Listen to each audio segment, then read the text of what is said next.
সুন্দৰৰ পূজাৰী বিপ্লৱী শিল্পী জ্যোতিপ্ৰসাদ আগৰৱালাৰ মৃত্যুতিথি উপলক্ষে আমি কলকাতা জ্যোতিৰাবা নজৰুল সংঘই শিল্পী দিৱস উদযাপন কৰি আছোঁ আৰু এই শিল্পী দিৱসৰ জৰিয়তে অসমৰ যি বাৰে বৰণীয়া সংস্কৃতি আৰু সম্প্ৰীতি আমি জ্যোতিৰাবা নজৰুল সংঘই কামনা কৰিছোঁ।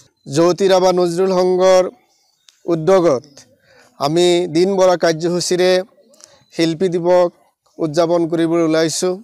আমাৰ প্ৰথম কাৰ্যসূচী পতাকা উত্তোলনৰ পিছতেই জ্যোতিৰাবা নজৰুল সংঘৰ শিল্পী গোষ্ঠীৰ দ্বাৰা জ্যোতি সংগীত জ্যোতি নৃত্য পৰিৱেশন আমি কৰিলোঁ।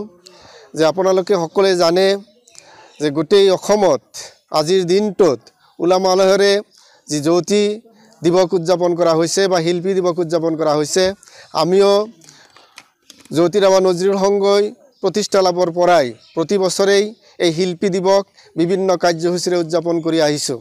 সংখ্যালঘু প্ৰধান অঞ্চল এই কলগাছিয়াত সমন্বয়ৰ বাৰ্তা কঢ়িয়াই লৈ যোৱাৰ কাৰণে জ্যোতিৰাবা নজৰুল সংঘই অগ্ৰণী ভূমিকা পালন কৰিছে। ভৱিষ্যতেও অসমৰ ঐক্য সংহতি বিভিন্ন জনগোষ্ঠীৰ মাজত ভ্ৰাতৃত্ববোধ গঢ়ি তোলাৰ কাৰণে প্ৰগতিশীল সমাজ আৰু প্ৰগতিশীল সমাজ গঢ়াৰ কাৰণে জনসাধাৰণক সচেতন কৰাৰ কাৰণে জ্যোতিৰাবা নজৰুল সংঘই অহৰহ প্ৰচেষ্টা চলাই আহিছে।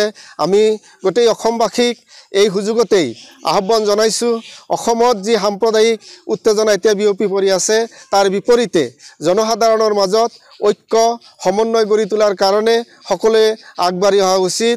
এই সুযোগতেই আমি অসমবাসীক জনাবলৈ সুখী হৈছোঁ যে জ্যোতিৰাবা নজৰুল সংঘই 25 বছৰ অতিক্ৰম কৰা উপলক্ষে আজি 17 জানুৱাৰীৰ পৰা 18 আৰু 19 জানুৱাৰী তিনিদিনীয়া কাৰ্যসূচীৰে আমি ৰূপালী জয়ন্তী উৎসৱ উদযাপন কৰিবলৈ ওলাইছোঁ।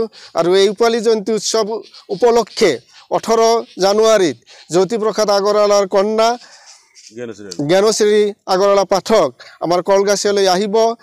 তাৰ উপৰিও বয়োজ্যেষ্ঠ কমিউনিষ্ট নেতা হেমেন দাস, ইয়াৰ উপৰিও বিভিন্ন গণ্যমান্য ব্যক্তিসকলে আমাৰ এই ৰূপালী জয়ন্তী উৎসৱ উদযাপনত অংশগ্ৰহণ কৰিব। গতিকে আমি সকলোকে এই ৰূপালী জয়ন্তী উৎসৱ সফল কৰাৰ কাৰণে আহ্বান জনাইছোঁ।